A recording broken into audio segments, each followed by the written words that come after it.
presidente da Câmara, Arthur Lira, colocará em votação a proposta do novo arcabouço fiscal na semana que vem. O texto já foi aprovado pelos deputados, mas passou por alterações no Senado e voltou para análise da Casa. Para falar mais sobre essa proposta, que vai substituir o teto de gastos no país, a gente recebe, gentilmente nos atende, o deputado federal pelo Cidadania aqui de São Paulo, Arnaldo Jardim. Tudo bem, deputado? Como vai? Muito obrigado. Eu que agradeço, Tiago, a você e a Lívia, a todos que nos ouvem pela Jovem Pan News, nosso bom dia.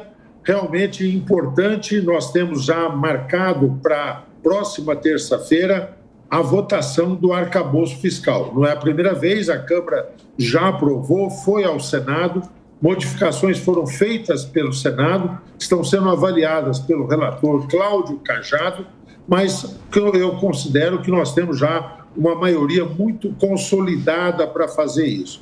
A última questão que resta é uma dúvida sobre o prazo exatamente de incorporar a inflação, porque isso terá reflexos importantes sobre a folga que nós teremos dentro do arcabouço para gastos públicos aí. De qualquer forma, Tiago, Lívia, todos que nos acompanham aí, a nossa bancada, que é tão participativa e importante, nós temos um clima muito bacana, por quê? Reforma tributária avançando, arcabouço sendo definido, nós conseguimos dar uma previsibilidade. E tudo na economia que se deseja é ter previsibilidade para que o nosso país possa se planejar, voltar a crescer. Deputado, já passo direto a palavra para os comentaristas. As perguntas agora, na sequência, Diogo Schelp.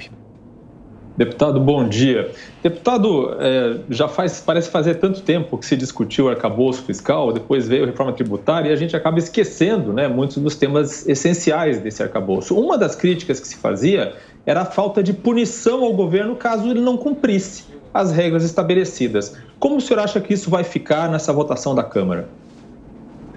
Primeiro, o surgimento, Diogo, você sabe muito bem disso, do arcabouço. Quando nós votamos a chamada PEC da transição, porque havia um compromisso dos então candidatos, tanto Lula como Bolsonaro, de manter o auxílio emergencial, nós tínhamos um tempo limitado, nós votamos ali a PEC da transição, mas exigimos que viesse uma proposta, porque na prática se revogava o teto de gasto de compromisso fiscal. Então isso veio.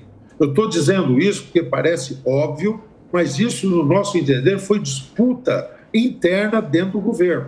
Havia alguns setores, particularmente do PT, sem responsabilidade fiscal, que defendiam simplesmente gastos públicos e que eram contrários à proposta do arcabouço. O arcabouço veio numa medida que nós consideramos frouxa.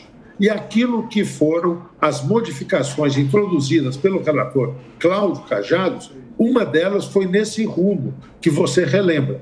Então, nós estabelecemos sanções, punição à administração, nós estabelecemos um conjunto de gatilhos para que, não cumprida as metas fiscais, nós teremos depois sanções imediatas de gastos públicos. Então, esse capítulo que você bem destacou, eu fui autor de emendas, outros deputados também, nós conseguimos avançar nesse sentido. Outra questão, as regras também sobre como calcular o chamado déficit fiscal ficaram mais explícitas, Tinha uma série de setores que o próprio governo propôs que se caracterizasse exceções, nós diminuímos esse número de setores e isso é um dos problemas que nós estamos discutindo agora, porque no Senado se ampliou isso para considerar dentro aí do teto a questão dos gastos, fora do teto, os gastos com o Distrito Federal também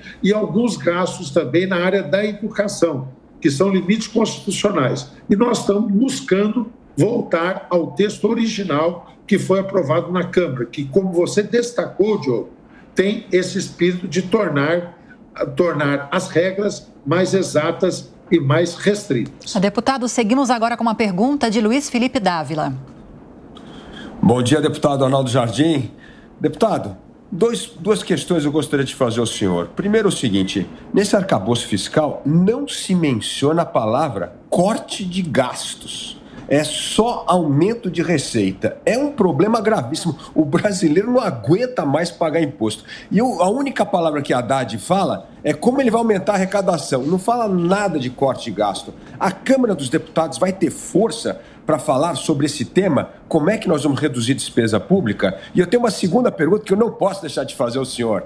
E a nossa debênture inconversível, quando é que vai sair da gaveta do Senado? Como é que nós podemos fazer pressão para fazer esse projeto importantíssimo para a retomada do investimento privado em infraestrutura no Brasil?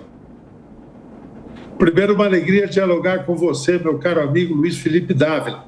E eu, quando soube que você seria um dos debatedores, eu tinha certeza que você ia abordar a primeira questão. A segunda foi um presente, eu explicarei a todos que você me dá aí. A primeira questão, Luiz, porque eu conheço, você que dirigiu um dos centros mais importantes no sentido de buscar a eficiência da máquina pública, você que instituiu parâmetros para fazer isso, e você é defensor, como eu, da retomada plena da reforma administrativa. Uma das atribuições que eu tenho na Câmara é dirigir à frente Brasil Competitivo, que você tantas vezes participou dos nossos debates. Originalmente pensada pelo Dr. Jorge Gerdau, o movimento continua, tem muita importância. Nós conseguimos trazer, há 2 meses atrás, os Klaus Schwab, do Fórum, do World Economic Forum, Fórum de Davos, como é conhecido, dialogou conosco. Esse tema da reforma administrativa foi recolocado por nós e no último artigo que eu publiquei como presidente disso, eu mencionei isso e me lembrei muito de você. O presidente Lira, eu conversei com ele, ele está convicto de que, como na reforma tributária, nós estamos considerando que o Senado gasta agora alguns meses para poder deliberar, eu espero que seja mais rápido. Hoje foi dito há poucos instantes aí no noticiário, eu acompanhei com vocês, que o relator Eduardo Braga apresenta o seu cronograma de trabalho, mas creio que o cenário mais provável é do Senado tentar deliberar sobre a matéria final de outubro. Volta em novembro para a Câmara e nós esperamos decidir isso. Depois temos a segunda etapa, que é a taxação exatamente sobre a renda. Nós estamos discutindo uma reforma agora sobre o consumo, né? Depois disso, Felipe, nesse período agora, a reforma que deve ser priorizada na Câmara, eu estou defendendo isso, é a reforma administrativa, porque ela é quem melhor dialoga com essa questão que você disse do controle de gastos. Realmente, o governo disso pouco fala, sim, ajuste da máquina pública, e vocês têm frisado isso pela Jovem Pan, você particularmente, e eu me somo a isso. O segundo que eu falei que é presente, estou sendo rápido, viu, Tiago, Lídia? Por favor. Aqui, mas é uma questão importante que disse o Luiz Felipe Dávila, é porque ele me ajudou muito. Eu fui autor de um projeto para ampliar os investimentos em infraestrutura no Brasil. Nós temos hoje como financiamento as chamadas debêntures incentivadas e nós achamos que elas podem ser complementadas. Isso que o Felipe disse, as debêntures que nós denominamos de infraestrutura. Essas debêntures poderão ser compradas por fundos previdenciários, então nós falamos de um investimento mais de longo prazo, com taxa de retorno planejada, dentro de cálculos atuariais, ou seja, de um dinheiro de fôlego, que é o que o país precisa para crescer. Então, as debêntures, olha, boa notícia, Felipe, foi aprovada agora na Comissão de Infraestrutura do Senado e nós esperamos até final de agosto que seja votado na Comissão de Assuntos Econômicos. Estava dormitando meio lá no Senado há 1 ano e meio, mas nós conseguimos desencalacrar isso. Obrigado por essa menção e peço ajuda na mobilização para que essa votação possa acontecer o mais rápido possível. Deputado, a última pergunta de Fernando Capês. Peço para o Capês uma pergunta breve e também uma resposta também breve, que o nosso tempo está curto. Capês. Bem rápida. Bom dia, Arnaldo Jardim. Um prazer voltar a falar com você. Durante toda a sua longa carreira política, você sempre lutou pelo equilíbrio fiscal. Nesse novo arcabouço fiscal, vocês vão discutir alguma sanção mais específica, principalmente levando em conta que estamos diante de um governo gastador que vai fechar esse ano em déficit fiscal? Tem alguma sanção mais específica para que haja, no caso de uma desobediência a esse equilíbrio fiscal? Tem sim, Capês. Primeiro, um prazer falar com você, muito obrigado, tá certo? E tem sim, são regras que imediatamente, em havendo descumprimento das regras fiscais, entram em vigor automaticamente, não depende de deliberação e ela faz algumas dessas regras, além de sanção ao próprio administrador, ela faz cortes imediatos, compulsórios em despesas. Faz cortes lineares, porque nós não poderíamos detalhar corte que fosse específico para um ou outro setor. Então, para garantir essa questão, o governo fica limitado e automaticamente as sanções nesse sentido. Eu até gostaria que fosse mais, viu, Capês? Mas foi o que nós conseguimos aprovar, vão no bom sentido, naquilo que havia indagado o Diogo, você reforça agora, que são medidas para preservar o equilíbrio fiscal.